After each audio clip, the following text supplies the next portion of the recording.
Ġie ffirmat ftehim settorjali storiku għal ħaddiema tal-Forzi Armati li ser jara lis-soldati kollha sal-grad ta' maġġur jingħataw skala ogħla dan fil-waqt li issa ser ikunu kumpensati s-soldati kollha li jaħdmu l fuq minn 40 siegħa fil-ġimgħa. Is-soldati kollha se jkunu qed jaraw żieda sostanzjali fl-allowances li jeżistu fil-Forzi Armati u li jirrikonoxxu ċertu speċjalizzazzjoni.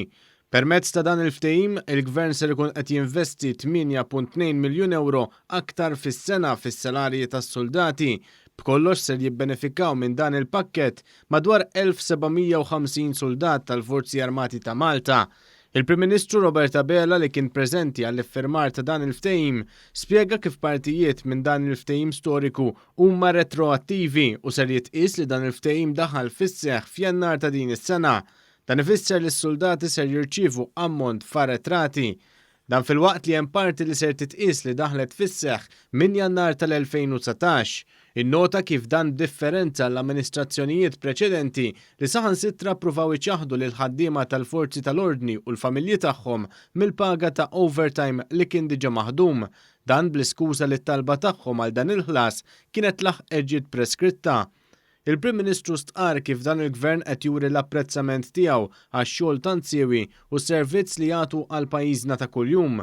Stqar kif dan jikkontrasta mal-mod ta' kif ħaddieħor qed ixekkel lill-Forzi Armati fil-qadi ta' dmirijietom permezz ta' kawżi kontrihom. Ta' kuljum kellek influss immigranti li qed jitilqu mill-Libja u jimxu lej ix-xtut ta' Lampedusa jew lej ix-xtut tagħna potenzjalment infettati u nafu f'mumenti minnhom kemm kienet ikun hemm perċentwal għoli ta' immigranti li kienu qed jiġu infettati li joħorġu u jaraw kif waqfu l-imxija tal-immigranti, il-traġitt tal-immigranti milli jersqu lejn xtutna fil-waqt li jsalvaw il-ħajjiet ukoll.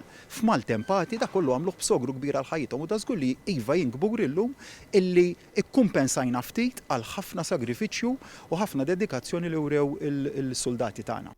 Min-naħa l-oħra spjega kif flimkien ma' dan il-ftehim kollettiv, il-Gvern qed jinvesti wkoll f'apparatu bini għall-Armata.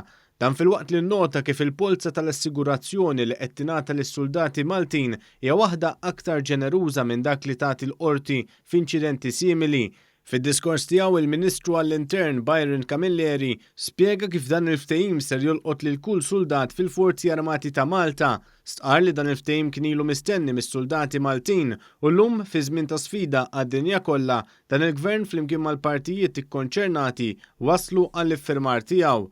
U għawiet li dan il-Gvern ser jibqa' ta' spalla l-Forzi Armati ta' Malta hekk kif kien fil-passat. Għall-ewwel darba din narfu li l-ħaddiema tagħna jkollhom 40 siegħa fil-ġimgħa u s-sigħat l-oħra żejda ta' dawn is-soldati jieħdu allowances għalihom. Dawn l-allowances ser ikunu qed jiżdiedu kollha kemm huma. U wkoll li kull soldat, kull membru tal-Forzi Armati ta' Malta ser jesperjenza żieda fil-kundizzjonijiet tiegħu.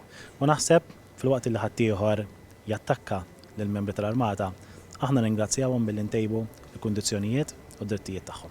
One News tkellem ukoll ma' soldat tal-Forzi Armati li saħaq kif dan il-ftehim kien mistenni ħafna. Spjega kif fil-waqt li fl-aħħar snin saru investimenti kbar fl-Armata, dan il-ftehim ikompli jtejjeb il-kundizzjonijiet tax-xogħol tas-soldati Maltin u jinċentivhom sabiex ikomplu jagħmlu s-servizz tagħhom bil-qalb. Rajna li l-investiment li ħajsir fina jgħinna biex min-naħa tagħna x-xogħol nkunu iktar ottimisti leħ u rigward li ż-żieda ħadna żieda sostanzjali anka jiena li wasal biex nispiċċa fil-pensjonijiet tagħna, fl-allowances u anka fil-ħdud u fil-festi.